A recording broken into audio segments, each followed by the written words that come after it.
E aí, galerinha, tudo bom? Aqui quem vos fala é o professor Elomar, professor do componente curricular de Geografia.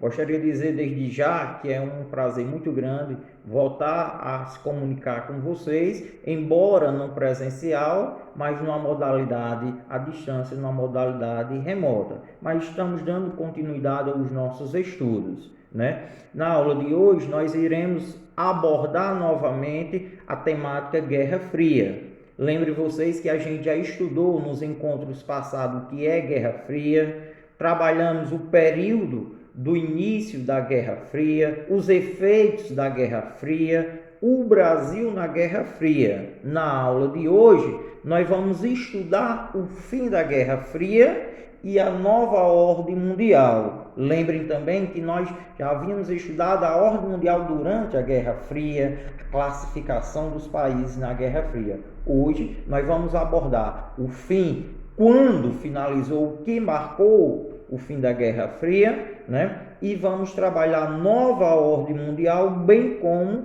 a nova divisão territorial. Então, convido vocês a participarem da nossa aula, que tem como tema fim da Guerra Fria e a nova ordem mundial. Então, lembre vocês que Guerra Fria era uma guerra ideológica entre os Estados Unidos e a União Soviética. Ideológica porque era de ideias. Estados Unidos defendia o capitalismo, a União Soviética defendia o socialismo. Começou após a Segunda Guerra Mundial, né?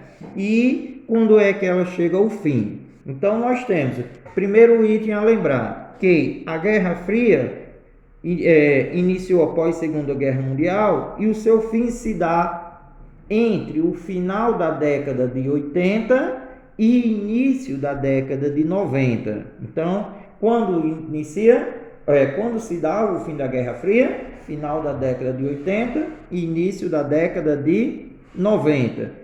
Que fatores marcaram o fim da Guerra Fria? Então, lembrem vocês, 3 fatores marcaram, contribuíram para o fim da Guerra Fria. E nós vamos estudar esses 3 fatores. O primeiro fator é a chamada decadência do socialismo. Lembre vocês que o socialismo era um sistema político, econômico e social adotado pela antiga União Soviética, né? E ele estava em luta, em disputa com o capitalismo dos Estados Unidos, o capitalismo americano. Quando chega na década de 80, então o socialismo já dá sinais de que não tem condições de acompanhar o sistema capitalista. E aí a gente começa a estudar, década de 80, uma decadência do sistema socialista. Por que essa decadência? Porque o socialismo idealizado não estava sendo praticado, ou seja, o socialismo que estava sendo praticado na antiga União Soviética não era aquele socialismo idealizado pelos teóricos. Então, chega na década de 80, né, com um sistema repressor, uma espécie de uma ditadura, que o socialismo não defende isso, e o não contentamento da população, uma insatisfação muito grande da população no modo de produção, na maneira organizada politicamente. Então, um fator que marca o fim da Guerra Fria chama-se a decadência do socialismo, década de 80. Segundo fator que marca, é um marco muito grande para o fim da Guerra Fria, chama-se a queda do Muro de Berlim. Lembre vocês que durante o período da Guerra Fria foi erguido um muro na cidade de Berlim, né, na Alemanha. E esse muro simbolizou a divisão do mundo oriental e mundo ocidental. Mundo oriental tinha influência de um país e o mundo ocidental tinha influência de outro país. Então, quando chega em novembro de 1989, existe a chamada derrubada do Muro de Berlim. E isso é um fato que marca o fim da Guerra Fria. Inclusive, a imagem da queda do Muro de Berlim é talvez o maior símbolo, né, da queda do fim da Guerra Fria. O terceiro fator que marca chama-se a desintegração da União Soviética, que aconteceu em 1991. O que é isso, Elomar? Desintegração, e na imagem tem fim da União Soviética. Porque lembrem vocês que a União Soviética era um conjunto de países que passaram a adotar o sistema socialista. Lembrem também, vocês estudarem história, a Revolução Russa, 1917. Lá na Rússia foi o primeiro país a adotar o sistema socialista. Com o passar do tempo, os países vizinhos da Rússia incorporaram a ideia, a política, o sistema socialista e formaram a chamada União Soviética, União das Repúblicas Socialistas Soviéticas, né? Então, como o socialismo não estava dando certo, aí o que aconteceu? Início da década de 90, a desintegração. Os países que faziam membro buscaram sua independência, né? Desintegraram. Então, a União Soviética foi desfeita no ano de 1991. Esse fato contribuiu bastante para marcar o fim da Guerra Fria. Então, lembre vocês, Guerra Fria teve fim final da década de 80 e início da década de 90. Com isso, surge uma nova ordem mundial. Lembre vocês que durante a Guerra Fria, a ordem mundial era chamada de bipolar, porque dois países dominavam o mundo. Quem era?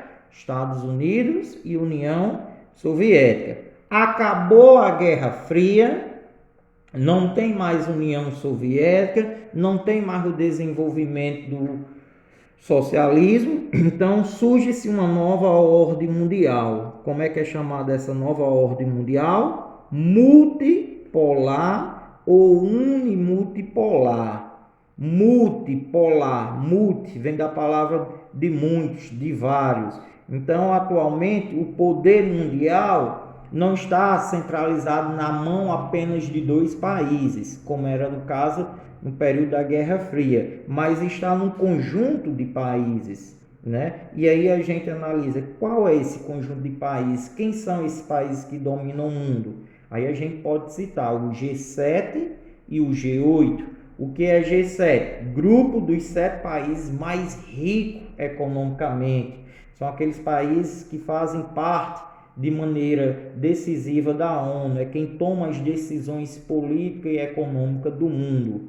G8, que é o grupo dos 7 países mais ricos, mais a Rússia. A Rússia que era um dos países da União Soviética. Então a Rússia entra nesse grupo não pelo seu poderio econômico, mas sim pelo seu poderio militar. Então praticamente o mundo hoje, as decisões tomadas no mundo perpassam sobre um conjunto de países, países mais ricos, mais poderosos. Por isso que é chamado multipolar ou unimultipolar. Por que unimultipolar? Porque aparece esse porque entre vários países que dominam o mundo, existe um que tem assumido uma liderança muito grande, que é justamente os Estados Unidos. Embora hoje seja dominado por um grupo de 7, um grupo de 8, as decisões do mundo, mas tem um país que tem uma liderança maior. Por isso que é chamado Império Americano. Então, em virtude desse poderio dos Estados Unidos em relação aos demais, é chamado de unimultipolar. E também com o fim da Guerra Fria, surge a nova divisão do mundo. Lembre vocês que o mundo ele era dividido em mundo oriental e mundo ocidental. Nessa nova divisão do mundo, leva-se em consideração os aspectos socioeconômicos.